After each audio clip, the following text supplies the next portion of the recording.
Miércoles 20 de junio, señores, un poquito más de las 11 de la noche. Todos estamos nerviosos por el partido de mañana, pero tenemos que empezar por lo que reclama este programa, que es la actualidad política.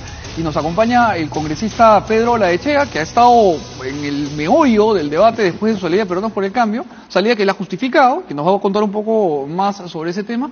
Y ya después hablamos de fútbol, pero empecemos con la política, que es lo más importante, la verdad, por más que lo otro nos distraiga. Pedro, buenas noches, muchas gracias por estar aquí. Buenas noches, Mijael, buenas noches, amigos que nos acompañan ahora. Los motivos de tu salida quedan claros en la carta, en realidad. Yo creo que ahí está todo. ¿Te sientes cómodo con esta salida y en este nuevo espacio en el que vas a ser un congresista independiente gerenciando tus proyectos fuera de la bancada? Sí, mira, y nada detiene, porque uno de los problemas que hay cuando tú dejas la bancada es que posiblemente reintegrarte a las comisiones que tienes interés se podría volver un problema. Pero ahí he tenido conversaciones, por ejemplo, con Mauricio Mulder. Fue el primero que se me acercó y me dijo: Pedro, lo que necesites en bancadas lo tienes. Ajá. El ingeniero Acuña también me ha dicho lo mismo, Fuerza Popular también me ha dicho lo mismo, o sea que mi trabajo lo voy a poder continuar. Dentro de las comisiones, que dentro de las comisiones de interés, que era a donde tengo el interés de las investigaciones que estoy haciendo, los trabajos que estoy haciendo, sobre todo que acá en el Perú uno de los temas que se reclama mucho es cuando tú vas a preparar un proyecto de ley, ¿qué sustento económico hay? Todos los proyectos de ley del Perú terminan con lo mismo, diciendo no reporta gasto para el erario nacional. ¿Y por qué no reporta gasto? Y en incomodidad, en horas hombres, en colas, en todo lo que... Eso no importa. Sí, pues no interesa. O sea, una verdadera evaluación, cualquier ley que se dé va a afectar la vida de los ciudadanos. Esa es la razón por la que se dan. Entonces yo estoy particularmente en leyes en que hay una serie de supersticiones. Porque una superstición, ¿qué cosa es? Algo que no tiene evidencia al lado. Entonces yo estoy trabajando en ambiente, estoy trabajando en defensa del consumidor y estoy trabajando en laboral. Y muchas veces se toman decisiones porque sí. Sin data que la sustente. Sin data que la sustente. ¿Cuánto afecta del Perú? Entonces en el Perú hay esta manía de afectar lo poco que funciona. Cuando tú ves la agroindustria, es el 4.4% del territorio nacional. De acuerdo. Agrícola. O sea, el 95.6% no interesa en qué estado está. O sea, no hemos hecho un análisis real de qué posibilidades hay de que cambien los cultivos, de que no sigan haciendo cultivos que los tienen anclados, que puedan generar ingresos que le den un ingreso que tenga seguro social, que puedan tener sus beneficios sociales. Y competitividad, ¿no? Y competitividad. Porque, por ejemplo, sembrar arroz en el desierto no es específicamente eficiente. Cuando ¿no? tú ves el costo del agua, no lo es. Claro. Entonces también hay regiones altoandinas que tienen productos tradicionales, pero el flete es o sea, no es el producto el que carece, sino es la distancia. Y el ISC. Bueno, y ahora que estamos cuadrando las cuentas, porque tenemos que cuadrar, lo que creo que ha destapado David Tuesta, ya que hablamos del ISC, David Tuesta ha destapado el desfase de caja que hay en el Perú. Claro, la brecha fiscal brutal. La brecha fiscal, pero yo insisto, como lo digo en la carta, hace 15 años se ha cuadruplicado el presupuesto de la República y solo ha aumentado la población en 20%, solo en 20%. ¿Y a qué crees que se debe esta expansión geométrica de la burocracia? Mira, yo no sé, pero en el último presupuesto te lo pongo de esta manera. 50.000 millones de soles es el CAPEX, o sea, lo que va a invertir el Perú en obras, y 100.000 millones de soles el gasto corriente. Eso es una locura. O sea, no entiendo. Pero te pido un favor. Esta diferencia entre CAPEX y gasto corriente, para quienes no tenemos formación en empresa, ¿puedes ponernos un ejemplo así sencillito para que entendamos por qué es tan grave esto? Porque una carretera es un CAPEX, un puerto es un CAPEX, un sistema de desagüe es un CAPEX, o sea, se llama gasto de capital. Ya. O sea, estás invirtiendo en algo tangible, pero administrarlo vale 100.000. Que es básicamente quien administra el puerto.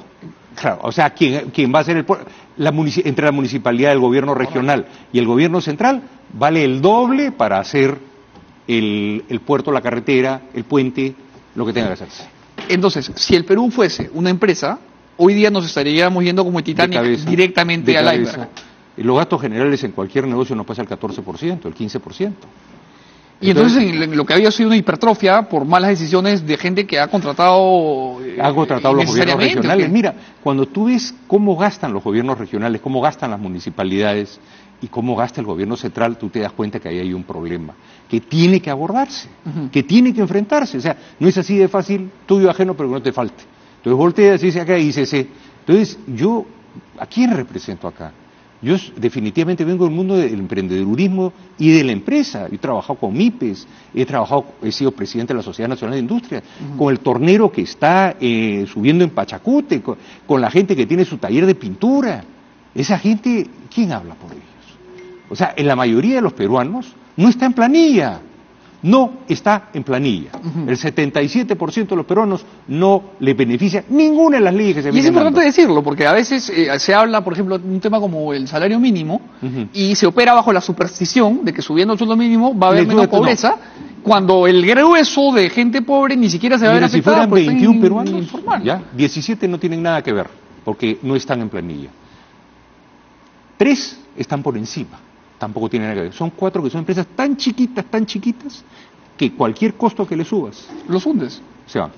Y además es un desincentivo para la señora que tiene una bodega y quiere formalizarse, quiere pagar impuestos, contrata a su hija y ahora le tiene que pagar un costo que ya la rompe, y lo que va a tener que hacer es o despide a la hija o la contrata por abajo de la mesa. Ese es el hecho. Acá hay un 77% de peruanos, 76 punto y tantos por ciento de peruanos, que hasta ahora no veo leyes a favor de ellos. De acuerdo.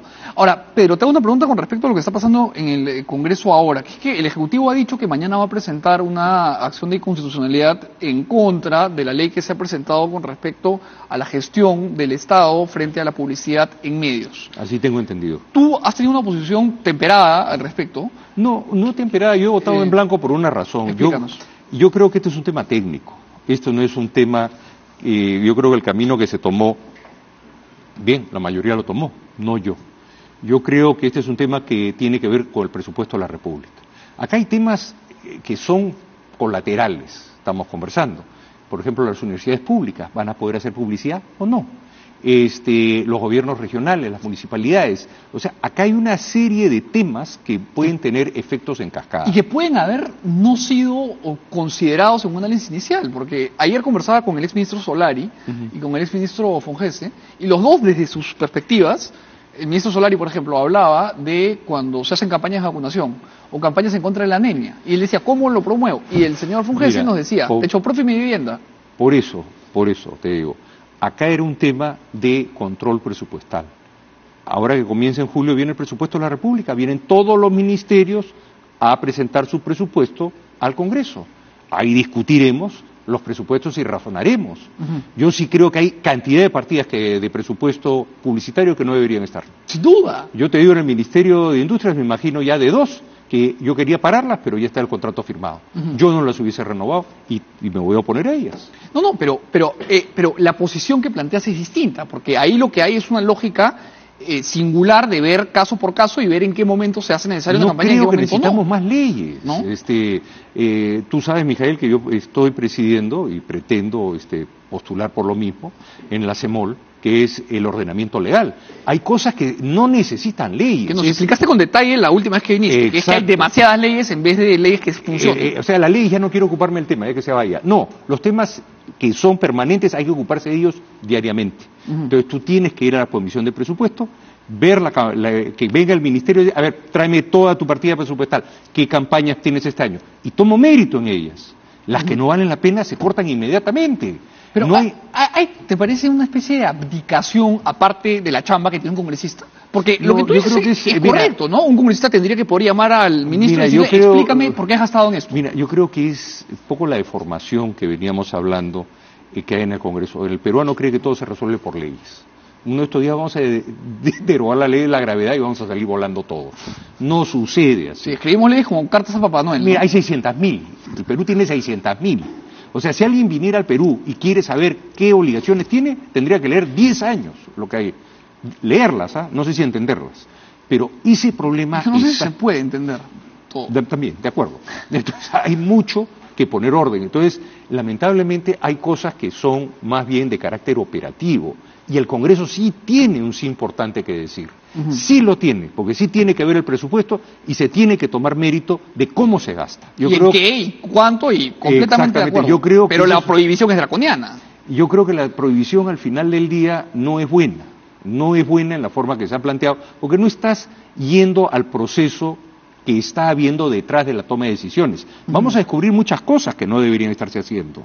Yo creo que si nosotros comenzamos a revisar los gastos que tienen los ministerios y tomar mérito de por qué se hacen, correcto, y por qué es que crecieron en los últimos 15 años como han crecido. En los últimos 5 años, Mijail, se ha duplicado el gasto corriente. Eso es una locura. No estamos hablando de inversión en puentes, en caminos, en carreteras, ni nada, en gasto corriente nomás. Por ejemplo, necesita cada ministerio tener un departamento de estudios económicos sabiendo el INEI, el BCR y el MEF. No lo sé. ¿Cuánto cuesta eso? ¿Cuánto cuesta la estructura de lo que está gestionando cada ministerio? ¿Debería estarlo gestionando o no debería estarlo gestionando? Claro, y muchas veces hay duplicidad de funciones. ¿Y por qué lo digo? No tengo nada contra los burócratas. Lo que tengo que ver es la economía de la gente. De acuerdo. O sea, la subida del ISC, ¿le echo gracia a quién? A nadie. Claro. Entonces, esos son los temas de que hay que ver a dónde se recorta el gasto. Pero no puede ser que sobre 50.000 de CAPEX o de inversión en capital haya 100.000 en gasto corriente. No, y este tema creo que genera fricción con la gente y eventualmente, por ejemplo, el tema de la ley de medios va a generar fricción con el ciudadano de a pie, que no, el servicio militar en el Perú no es obligatorio. ¿Cómo van a hacer las Fuerzas Armadas para que puedan? En fin, ahí va a haber un problema. Por eso, yo creo que el espíritu del deseo del Congreso es de que la información importante para el ciudadano esté a la mano. Pero la que no es importante y no interesa... Pero se están llevando de encuentro, creo que parte, no sé si con buena intención o qué, por eso me parece, y por eso es que he votado, en una forma distinta, porque la gente que decía no estaba yendo por las razones correctas. Correcto. Y las razones que iban por el sí está en el área que nosotros estamos conversando ahora. Yo decía, señores, esto no es, de eso no se trata, este es un tema técnico. No es todo nada. La idea es justamente buscar un punto medio. Y las premisas que se habían planteado al final del día, oye, no es que porque este votó sí yo me voy a ir al no, automáticamente. Claro. Por eso creo que mi independencia me sirve hoy día. ¿Te parece, Pedro, que a raíz de estos temas, la luna de miel que hubo comenzado con el presidente Vizcarra y el legislativo se terminó? Porque ya ha habido un tuit de Vizcarra hablando de ley Mordaza, digamos, se han empezado a elevar las tensiones que parecían haberse calmado. Mira, que tendría que estar en el gabinete del presidente Martín Vizcarra, que no lo estoy, y tendría que estar también con las hipótesis que trabajaron en contra, ¿no? Que tampoco me parecían que eran, al final del día se había desvirtuado la verdad, en la discusión que debió tenerse. Entonces, ¿qué está pasando? Las declaraciones de Lao y Lao es lo más que puedo enterarme, porque tampoco estoy en la bancada. Claro. O sea, no sé qué cosa es lo que está sucediendo y respeto la opinión que ellos tengan, ¿no? ¿Y sientes que el presidente Vizcarra está logrando imprimirle el ímpetu necesario al gobierno? Porque muchos hemos percibido en la población la idea de que el presidente da un paso para adelante y dos para atrás, que no está tomando decisiones de manera ejecutiva en un momento que hay que tomar decisiones. Mira, si algo puso el ministro Tuesta fue ponerle el cascabel al gato. El ministro Tuesta dijo, acá hay un desequilibrio y hay que cerrarlo. Entonces esto ha abierto toda la discusión. Pero no ha abierto la discusión, creo que yo soy el primero que estoy metiendo la discusión por el otro lado. ¿Ya? O sea, que acá hay un problema que definitivamente hay que ordenar las cuentas y no gastar más de lo que tenemos, que lo que ya tenemos estamos gastando un montón. O sea, hay una cantidad enorme de gasto. Como te digo, la población solo ha crecido 20%, Mijail. O sea, si vamos al que tiene que ser el 5% del presupuesto, el 6%, a lo mejor ya lo logramos y ya lo pasamos inclusive. No, y además si abordamos esa premisa por el otro ángulo, no es que los servicios se hayan multiplicado por 5, en el sentido de que no es que tenemos 5 veces mejores médicos, 5 veces más policías. 5 veces mejor servicio escolar, no hemos podido cerrar los 50.000 colegios que falta terminar, puertas, ventanas, ni agua, carreteras, ni infraestructura, ni nada. ¿no? Entonces hay algo que está pasando acá, hay algo. Entonces, lo que tú me dices, una buena noticia que hay es que por lo menos el Perú, las cifras que se están viniendo, ahora que ya se está soltando un poco más la construcción, otra vez ya se dio la ley para que haya un poco más de previsibilidad en la sanción y en la multa, entonces ya la gente sabe que va a tener que pagar las consecuencias y los empresarios que han estado envueltos en hacer atrocidades o latrocinios tendrán que pagar las consecuencias. Correcto. Acá no hay protección clasista, de ninguna manera. No protejo como otros protegen a Maduro, no, de ninguna manera. Que caigan los que tengan que caer. Entonces, eso está nuevamente soltando la economía y súbitamente vamos a tener unas cifras muy importantes. Entonces, nuevamente estamos ante una posible crisis política si es que no logramos tener un acuerdo, que yo creo que ayer que se ha soltado el final del día las facultades a economía, yo creo que esto va a mejorar más todavía. Entonces tenemos que tratar de acercarnos. ¿Crees que en solo 60 días esté el Ejecutivo en capacidad de ensamblar proyectos suficientemente importantes en cuanto a materia tributaria, materia... Ojalá el país viene sufriendo más que de crisis económica, yo creo, de crisis política. Tenemos que hacer un esfuerzo, yo creo, todos, por darnos cuenta que tenemos que cerrar llegar a un acuerdo político. ¿Para qué? Para justamente cerrar la brecha económica para la tranquilidad de la población. En algún momento yo conversé con varios invitados en las semanas en las que Kuczynski estaba tambaleando y decíamos que esta era la crisis más tonta de nuestra historia. Porque cuando el Perú estaba en crisis, estaban los chilenos en la Plaza de Armas, estaba Sendero, teníamos problemas. Hoy los números nos dictan que deberíamos estar más bien navegando por aguas mansas. Si no hubiera tanto ruido y hubiera más orden, estaríamos andando realmente de manera interesante, porque todo está en los precios internacionales, la demanda, y seguimos andando, solo nos estamos creando los problemas. Correcto. Entonces yo sí creo que hay mucho que trabajar. Lo que te pongo en la mesa es cómo veo yo las cosas y así lo digo en la carta. Ahora, con lo que está pasando en la bancada, me acaban de pasar un tuit que ha puesto el señor Cheput, en donde dice que la deslealtad no es un problema de la bancada, sino del gobierno, que ha hecho del doble juego una constante, que Vizcarra y Villanueva se inseren en su situación y se definan como cercanos al fujimorismo. ¿Hay bancada oficialista? Bueno, usted ya no le entera, pero ¿hay, no hay? Mira, ¿Lo apoyan al presidente o no? Tendrías que preguntarle a ellos. Yo, con mucho respeto, creo que hemos terminado en buenas condiciones. Creo que es un tema filosófico que no nos llevábamos en el tema, pero personalmente respeto las posiciones que ellos tienen y les toca a ellos explicar más bien cuál es la situación. Pero su percepción, que habiendo estado adentro, es que desde la bancada hay apoyo al gobierno de Vizcarra.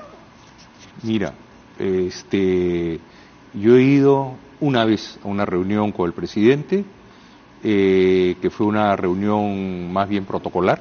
Tuvieron los 18 ministros y los 16 congresistas, poco lo que se puede trabajar en ese sentido. No conozco las reuniones que han tenido los voceros, quienes son verdaderamente la bisagra entre la bancada y el gobierno, las conversaciones que han tenido, cómo las han manejado. Como no he estado yendo desde hace casi 2 meses o 3 meses a la bancada, no te puedo decir en qué van, pero definitivamente el gobierno tiene que coordinar de alguna u otra forma con la mayoría, porque la mayoría es la que al final del día te va a aprobar los pedidos que tú hagas. Ahora, o sea, pretender que tampoco Fuerza Popular no existe, tampoco. Para terminar entonces, y que justo arribamos al tema con el que quería acabar, ¿cuál crees que sería la mejor fórmula para la mesa directiva que tiene que armarse ahora en julio? Mira, yo definitivamente me descarto, por una razón muy simple. La mesa directiva es política. Entonces, si tú no estás con la mayoría, el día de mañana te sacan también. O sea, haces algo que al final del día la mayoría y el consenso que puede haber en el Congreso no está contigo, como no tienes bancada que te respalda, ni mayoría que te respalda, terminas sentado otra vez abajo, con el agravante de haber sido vacado de la presidencia. Entonces, bajo esas premisas, ¿crees que Fuerza Popular tendría que mantener? Son la mayoría, el Perú los ha votado. O sea, es un puesto, quienes están en la mesa directiva es un puesto eminentemente político, no es técnico. Además tiene la responsabilidad técnica de la buena administración del Congreso, que tienen que rendirle cuenta a todo el mundo y que deberían hacerlo. Y en ese sentido, como te digo, si tú subes y no tienes bancada que te apoye un buen día, te dicen, bájese de ahí, y te bajan. Entonces, ¿qué sentido tiene? Si yo no soy parte, tengo mucho aprecio y les agradezco tanto a la APRA, a APP, a Fuerza Popular, que me han dicho que me apoyan en lo que yo quiera seguir trabajando, que es mi interés ahora. Bien, Pedro, te agradezco mucho por haber venido, has sido muy generoso con tu tiempo y además te deseo la mejor de las suertes en los proyectos en los que estás embarcado. Ojalá pueda seguirlos y esperamos comenzar a dar resultados. Espero verte pronto para que nos cuentes cómo va y ojalá gane Perú. Hacemos un corte y de eso vamos a hablar. Lo mismo. Buenas noches, amigos.